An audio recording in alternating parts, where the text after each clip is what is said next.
Tonight on GamePoints 398, we have to talk about Square's rather big problem. Suicide Squad tanked the entire quarter for WB Games, and expect even more layoffs because when isn't a week where there aren't people being laid off in this goddamn industry? Before we get into any of that, but first I want to mention that this is an audience interactive podcast, so if you're watching here live at Twitch TV /GamePoints, or later over at YouTube, Rumble, BitChute, etc., feel free to join the conversation with any questions, comments, concerns you might have. Just try to keep them germane to the topics on hand. All right, let's go ahead and go to our very first story here from Bloomberg. The link to this story and all the ones we'll be using tonight used down below or over on our Discord server. Headline from Bloomberg: Square Enix shares tumble by most in 13 years on weak outlook. Square has an issue, and it's not just for general weak sales that we're seeing across the industry as the COVID boom has finally bust. 2013 was a glut of some of the biggest games ever. 2014 kind of been a dud, and even major titles are failing to live up to expectations. But none more apparent than the ones that Square Enix have been cranking out. Not all games, but a lot of games I actually do like, but they seem to be continuously missing the mark. A theme that seems to be prevalent with Square Enix for the better part of, feels like a decade at this point. How many times have we heard Square Enix releases something that just fails to live up to expectations? How high are their expectations, I have to wonder. Anyways, moving to the article itself.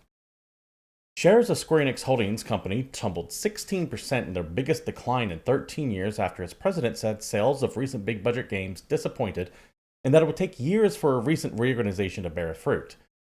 Essentially, the CEO of Square, relatively young kid, came in and more or less said, hey, we're going for quality over quantity, we're canceling a bunch of projects behind the scenes, and we're going to be focusing on big tentpole marquee titles. So expect less things like Harvestella and that weird Valkyrie profile spinoff they had, and more like Final Fantasy 17, the upcoming Dragon Quest, things like that.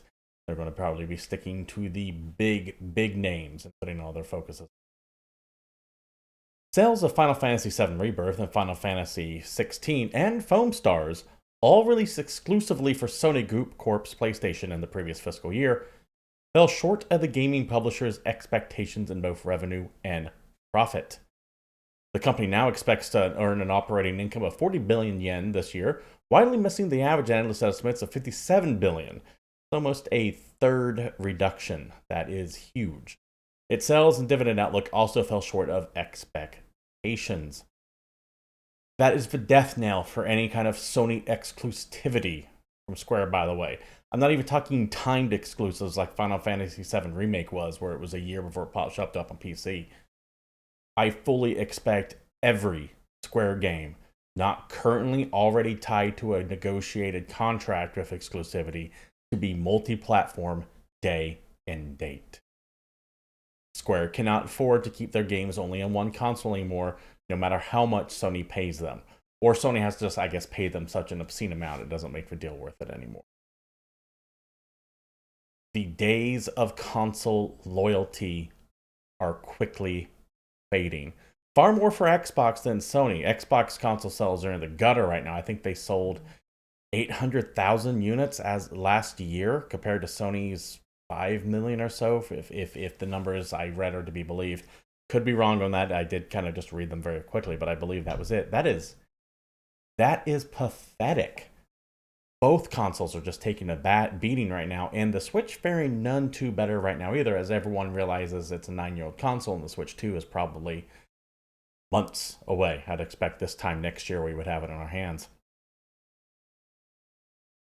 This is going to be the way for everything, for Sony and Microsoft. Just everything coming to PC day and date, be it through Game Pass or Steam with whatever Sony agreement they have with them, or any number of digital distribution platforms on the computer, which in turn is going to make buying a console more and more pointless.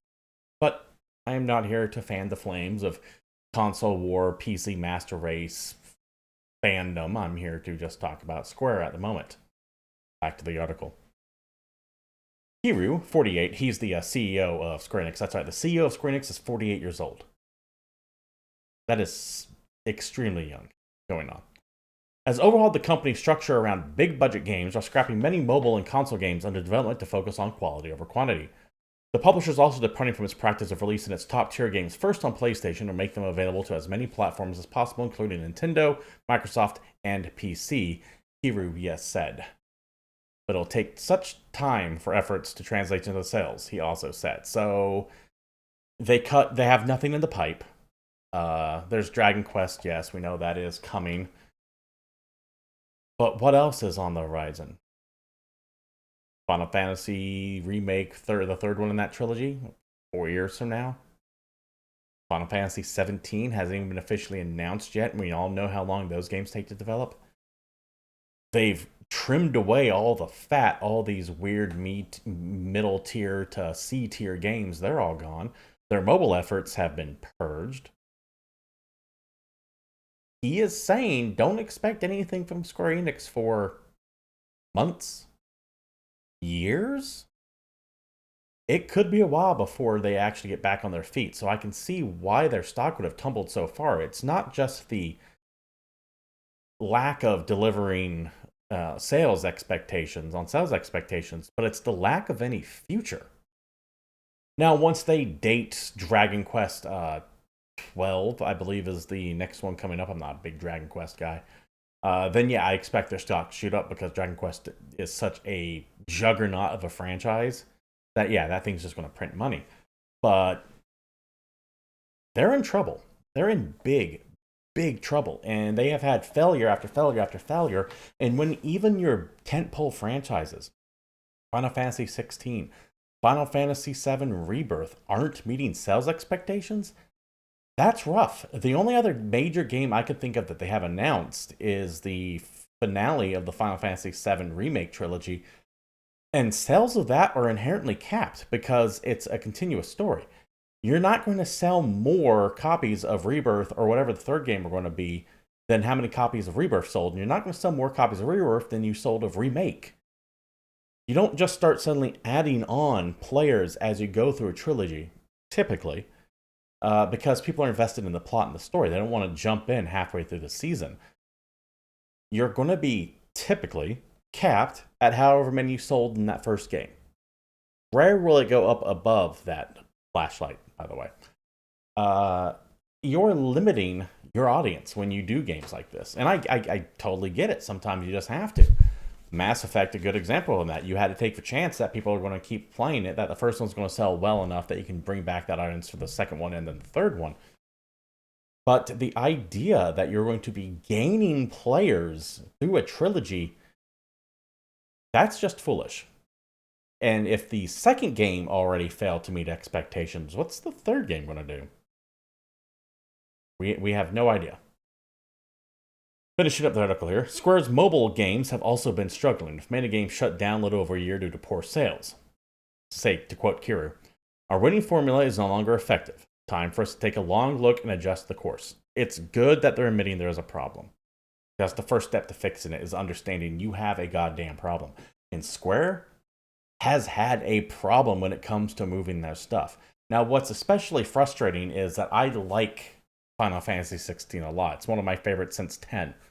I'm adoring the Final Fantasy VII Remake trilogy. The first 2 episodes of that have been great. But what's making Square money right now is Final Fantasy XIV and that live service requirement. And they're going to be really, really leaning into that as we go to Game Informer for this next topic here. These next few stories are going to be related to Square, by the way, because they did just drop their quarterly results. Square Enix will aggressively pursue multi-platform strategy and company reboot. Makes sense. Final Fantasy XIV has been doing gangbusters for them. They're going to be pointing at that going, make more of that. Why don't we make more of that? So expect more things like Final Fantasy XIV to come out. More multiplayer things. They might try to do their own version of Monster Hunter for all we know. Just spitballing here, but that would be a way to do some kind of live servicey thing. Expect more live services from Square. That's what this sounds like. From the article itself here, this comes from the company's latest financial earnings report, which details Square's 3-year reboot plan for long-term growth. The 3-year reboot plan lists 4 pillars.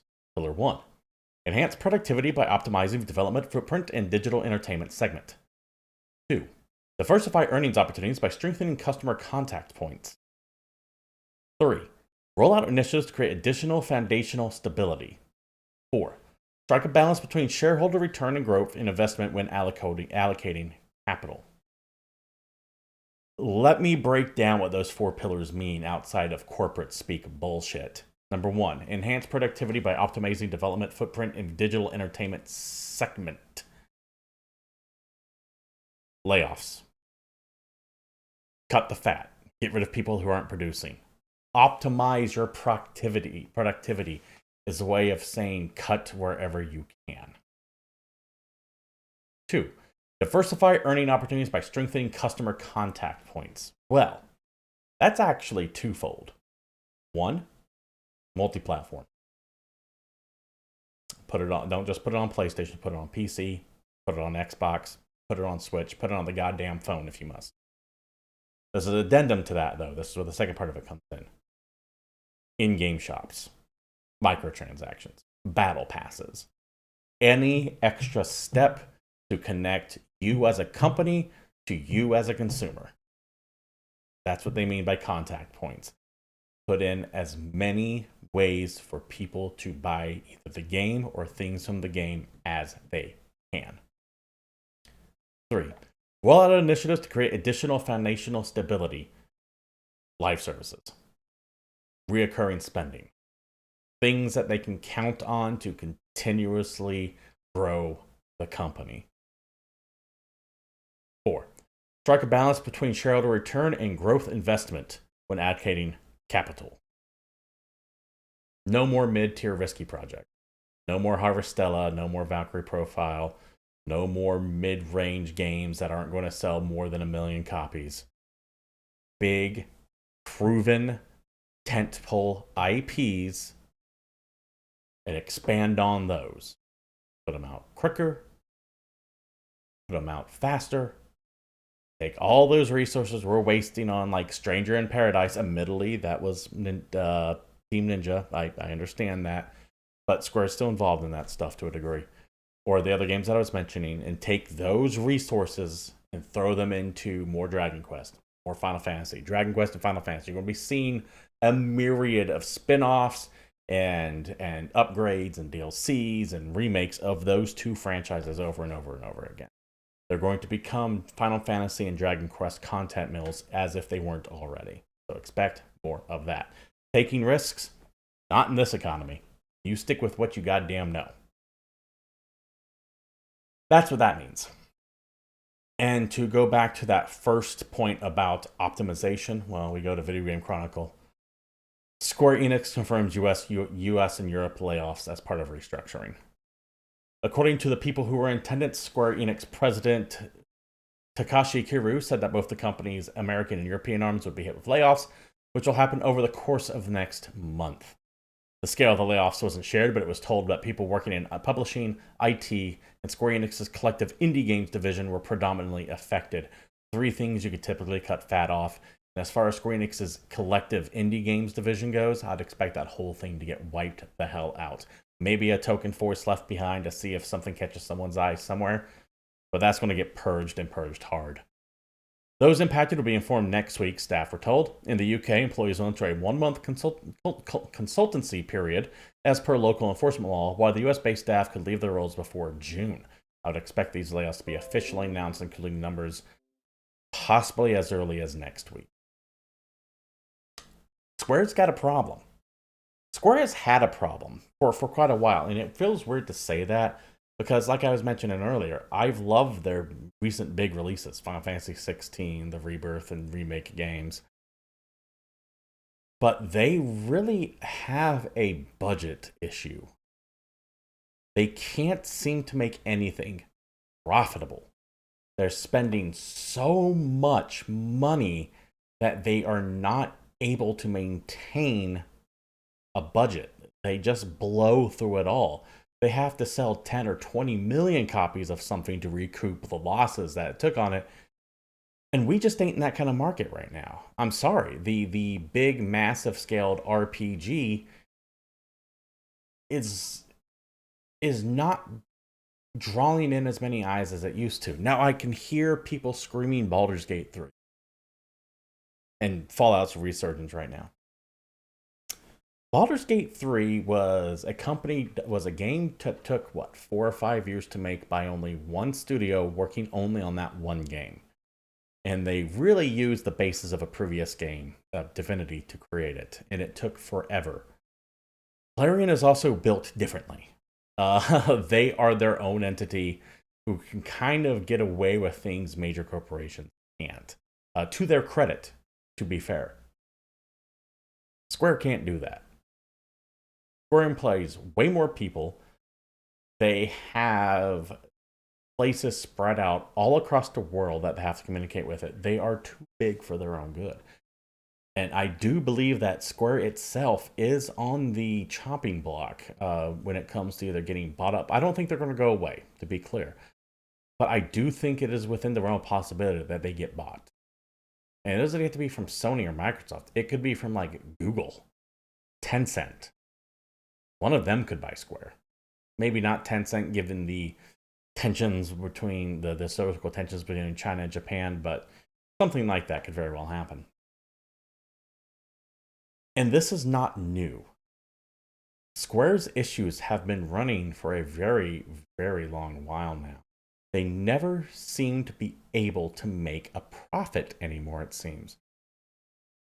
All of their games, it feels, admittedly I don't have the raw data in front of me, but they have repeatedly stated that their games, regardless of how big or small it is, never seem to hit internal expectations.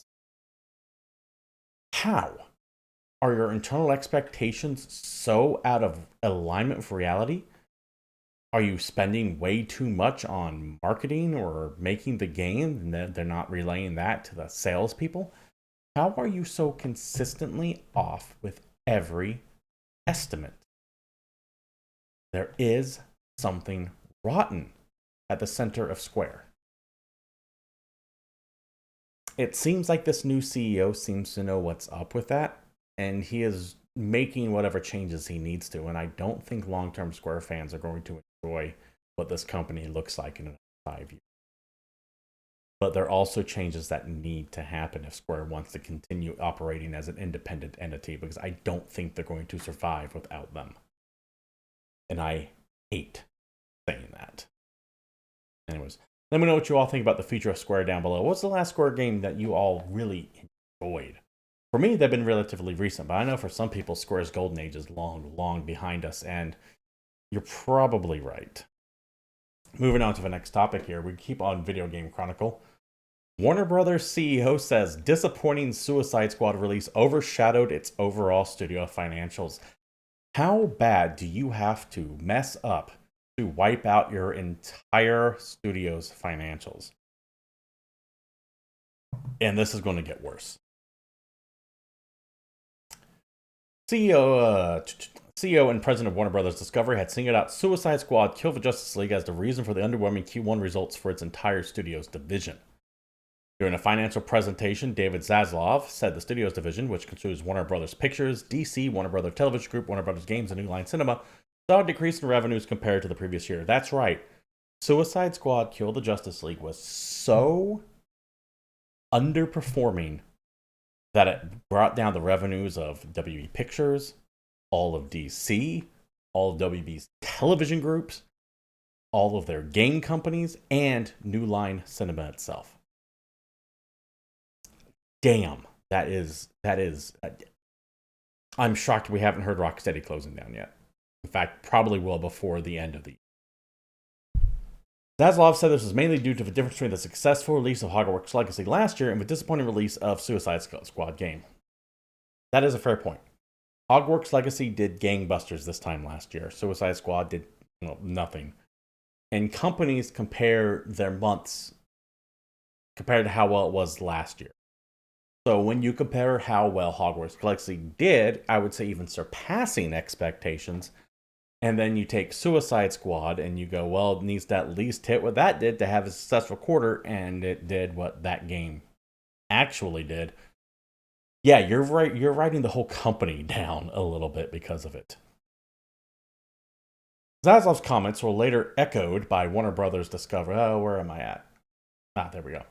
Zaslav's comments were later echoed by Warner Brothers Discovery CFO Gunnar Vindenfeld, who said the difference between both games releases had led to a $200 million impact on EBITDA, that's earnings before interest, taxes, depreciation, and amortization during the first quarter. That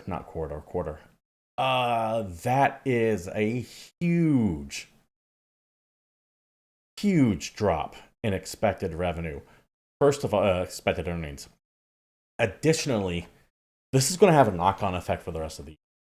Because they make their estimates well in advance, and Suicide Squad was expected to be a live service game, which means every quarter after it came out, there was supposed to be an earmarked amount of money it was bringing in. That money is not going to actually materialize.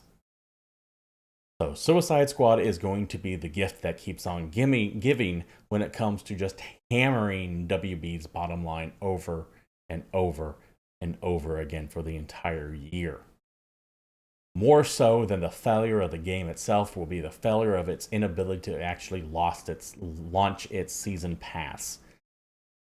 That is going to kick investors right in the balls, and they're not going to be happy with the WB Games division, the DC division, and whoever is currently running Rockstar right now that Sefton here wisely pieced out.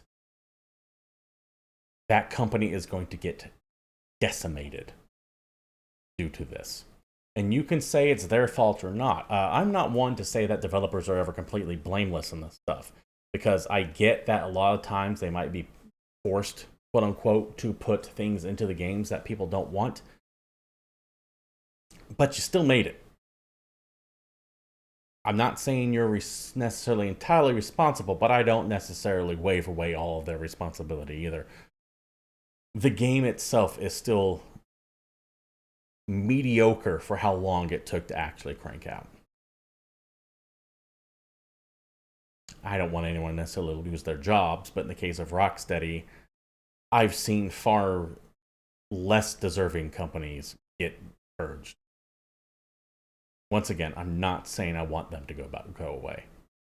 I'm just saying if you look at the tea leaves and previous history of other companies that did better releases, look at Tango Gameworks recently, for example, making the excellent Hi-Fi Rush that ended up even exceeding expectations according to key figures at Microsoft, and then get shut down.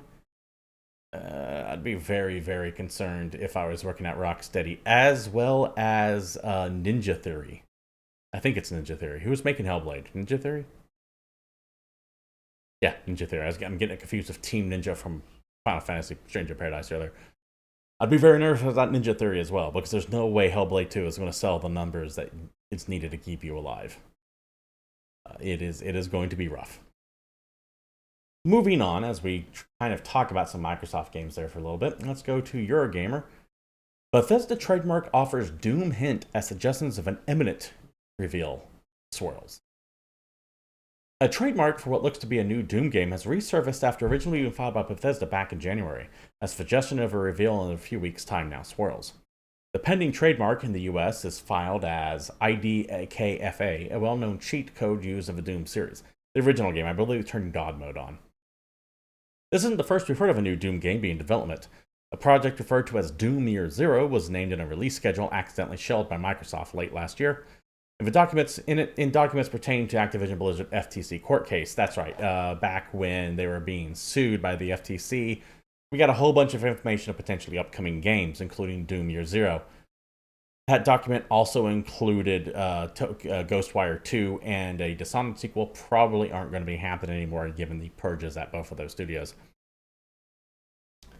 Last week, Verge's chatty Tom Warren, it feels a little catty, chatty Tom Warren, repeatedly implied that Microsoft had a Doom announcement ready to go as part of next month's June Showcase event and help lifting the Doom around Xbox, he said.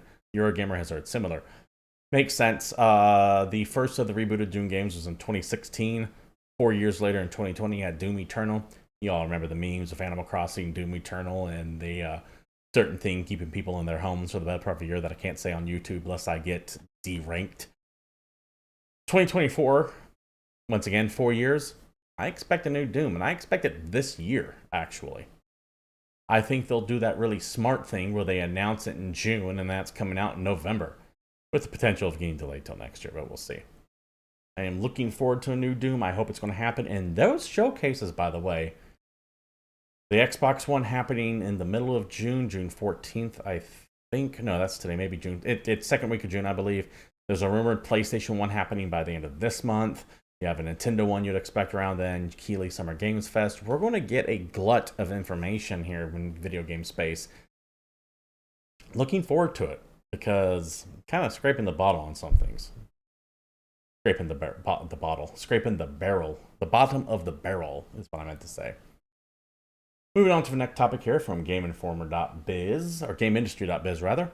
PlayStation names Hermen Hulst and Hideaki Nishino as its new CEOs.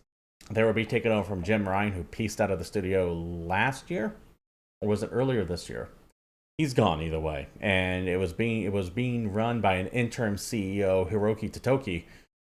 Seems like he is now pulling back from taking from PlayStation and putting it in the hands of Hermen Hulst, formerly of Guerrilla, and Hideaki Nishino, who I'm not too familiar with, actually. Go to the article itself. Hulst and Nishino will be jointly succeeding Jim Ryan as CEO of Sony Interactive Entertainment. Hulst is CEO of the newly named Studio Business Group, which includes all the PlayStation first-party teams, plus covers the development of PlayStation IP and other mediums, such as TV and film. Hulst was already head of PlayStation Studios. He was briefly co-founder of Killzone and Horizon developer Guerrilla Games, which was acquired by Sony in 2005. Talk about a climb up the ladder, by the way. Weird that they're splitting this into two separate entities as well. Though note, Studio Business Group will also be including film and TV-based PlayStation IP mediums. So, The Last of Us TV show, the long-rumored Horizon TV show, things like that would also fall into the umbrella. Hideaki Nishino will lead the Platform Business Group, which includes the console, hardware, technology, accessories, PlayStation Network, and third-party relations, covering major publishers and indie studios. So he's going to be the one that's responsible for any exclusivity deals, for example. He was already SVP, Senior Vice President of Platform Experiences. He had been part of Sony Business since 2006, holding numerous roles at Sony Network Entertainment, Sony Corporation, and Sony Interactive Entertainment. Both leaders will report to Sony Interactive Entertainment Chairman Hiroki Totoki, who has been acting CEO of the division since Jim Ryan stepped down from the group at the end of March. Totoki is also President, Chief Operating Officer, and Chief Financial Officer of Sony Group Corporation. The latest changes will take effect from June 1st. Hulst, congratulations on their promotion, I guess. I don't know you all that well. It's not like we talk or anything like that. And as for Nishino, barely know you, so hopefully you're the right man for the right job. It's just weird to see it getting split up into two separate groups, although it sounds like they're also expanding the role a bit too. Hulst focusing mainly on Sony first-party stuff, including movies and televisions and first-party games, whereas Nishino is going to be working with your third-party people, so your EAs, your Activision, your Ubisofts, Squares, Capcoms, getting potential exclusivity deals, as well as leading up hardware. So whatever the PlayStation 5 Pro will inevitably be, PlayStation 6 development, any new accessories, so PlayStation VR 2 I'm sure would fall into that category, and the PSN itself. So if something goes down, blame that guy. It is fascinating that it's getting chopped up into two, but it does seem like they expanded the role that the CEO should be involved with. And with them dipping into movies and television, that is going to be a lot for one person to do. So I kind of get why they would do it. I will say I have a lot of respect for Hermen Hulst, because unlike some of these C-suite people, he actually came up from video game development. Far too often, many of these people are hired out of the game industry in general, whereas Hulst created Guerrilla. He helped co-found the studio. He helped actually make games and has worked his way up from there. So he might be able to understand how things work a little bit better than some other CEOs have in the past. Moving on to the next story here as we move into some TV stuff. Speaking of, Amazon confirmed IGN with this one. Amazon confirms Tomb Raider series for Prime Video with Phoebe Waller-Bridge as writer and executive producer. Ugh. I'm not going to necessarily go on a rant here, but the idea of what Tomb Raider has become with its weird censorship issues and sensitivity changes, because we don't raid tombs, we protect them from colonialism now, and the crossover with Phoebe Waller-Bridge, aka the person that actually was the star of the latest flop of the Indiana Jones movie, as they just make old, decrepit Harrison Ford look like a joke. And she was there to continuously save his ass, because who needs Indy anymore in this modern world for modern audiences? Yeah, this does not fill me with any hope whatsoever. However, it's also expected to happen given the success of Fallout on Amazon Prime. This makes perfect sense in the commercial business way. Video games are hot right now. Some of the best TV going on TV, right? Some of the best TV shows going on right now are from video games. The Last of Us, Halo's doing better than it was. Arcane was really good, and of course, the aforementioned Fallout. So everyone is going to be making a series based on whatever they can, and Tomb Raider is rife for that kind of exploitation, because you can essentially make it into what was really big in the late 80s and early 90s with shows like Tales of the Gold Monkey, Adventure Inc., etc. All those weird little Indiana Jones 1 hour specials that you would find on UPN or CW equivalents back then. I don't know what they were at the time. Forgive me, it's been 30 years since then. So I see that this is happening. I get why it's happening. The IP does not inspire me with any confidence, and the person writing it and EPing it, let's just say that her style isn't for me, and leave it at that. Amazon has confirmed Tomb Raider live action series for Prime Video with Fleabag star Phoebe Waller-Bridge in place of writer and executive producer. The series is based on a long-running Tomb Raider video game franchise, which follows the adventures of world-famous archaeologist and adventurer Lara Croft. Amazon, which has produced and sold alongside Embracer-owned Tomb Raider developer Crystal Dynamics, said Tomb Raider will premiere exclusively on Prime Video in more than 240 countries and territories worldwide, but it failed to mention a release window or who would play Lara Croft. I don't care. This has, for modern audiences, written all over it. Y'all know what I mean when I say that. We've already seen the Tomb Raider RPG book articles coming out about how we need to be sensitive to cultural appropriation.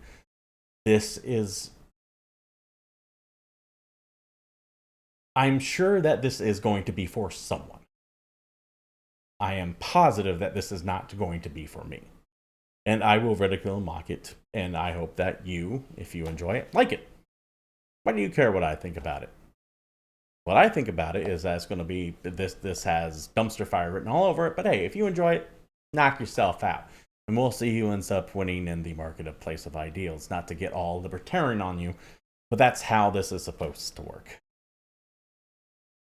For my stance on it, though, just hearing who's involved with it and given my general disdain for the Tomb Raider IP over the past couple of months, I just can't bring myself to give one goddamn. I don't even think I would care during the height of its reboots. Remember when they were doing the Shadow of the Tomb Raider, Rise of the Tomb Raider, the more modern day Tomb Raider-esque games, and I admittedly liked the first two. The third one I kind of fell off on.